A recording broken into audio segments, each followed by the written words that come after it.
係患上一個類風濕關節炎嘅見證嘅。咁喺4年前咧，因為佢喺醫院工作啊，咁所以咧就因為日夜顛倒啦，咁啊休息又唔夠，抵抗力又差啦，咁於是乎受到細菌感染，咁就手手腳腳啲關節咧就開始痛，並且開始腫，咁於是乎就要求醫啦，因為都繼續持續咗大概即係1-2個禮拜都冇改善啦。咁醫生就證實咗佢患上類風濕關節炎，咁咧就開大量嘅消炎藥俾佢食，咁就即係一定要食消炎，咁啊睇下嗰個指數有冇改善啦。咁其實佢最初一路升幅咧都好大嘅，係90幾個%，其實係幾高嘅嗰個炎指數。咁就食大量嘅消炎藥，咁但係因為食消炎藥咧對個肝啊各方面都唔係幾好，於是乎咧我就同佢商量，不如我哋喺坊間咧揾一啲即係保健產品可以幫到你消炎嘅。咁嗰陣時咩都唔知道，唔知食咩牌子。咁咧好彩有一次咧，我就撞到一個朋友傾開偈嘅時候咧，佢就用開艾多美嘅產品。咁佢就介紹咗咧艾多美嘅薑黃素，即係艾多美呢個薑黃素嘅關節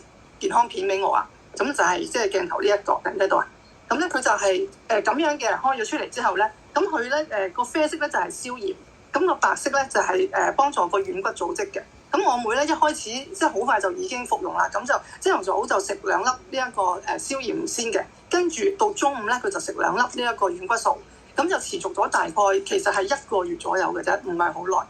咁佢翻到醫院覆診，咁醫生就話：你個炎指數咧其實係有一個好大幅度嘅改善。咁佢最初佢一路食消炎咧，其實係食咗大半年，嗰個炎指數都係高企喺90幾個%，但係又唔可以唔食。咁你唔食就會繼續上啦，嗰個炎指數甚至乎要打生物製劑啦。但係你食咧又會傷到你嘅即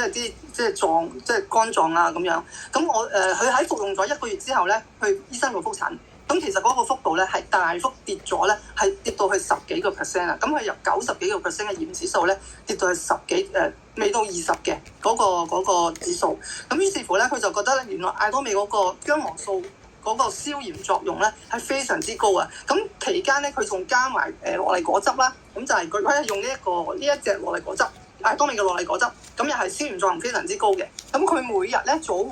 早晚咧都會用呢個杯仔咧，大概有50 ml 左右，咁都係主要係幫助佢嘅消炎。咁個情況咧，即係一路有改善。咁佢第2次嘅覆診，咁跌到咁低嘅時候，醫生其實已經幫佢減咗個消炎藥，咁就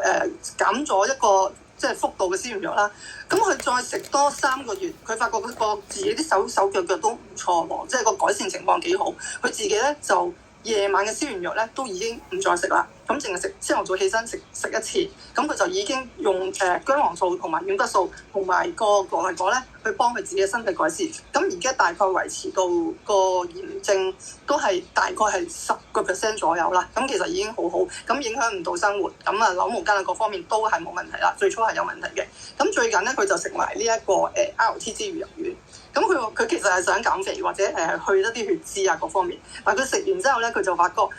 佢起身個手指關節嗰個情況改善得更加好，令到佢更加舒服。所以咧，呢3個產品咧係佢而家必須要食嘅產品嚟嘅。咁我哋都好多謝艾多美啦，即係認識到薑黃素同埋認識到羅麗果啦，等佢哋身體有改善。否則嘅話咧，可能佢而家已經打緊呢個生物製劑㗎啦。咁就我哋多謝艾多美公司同埋多謝產品，係分享到呢度。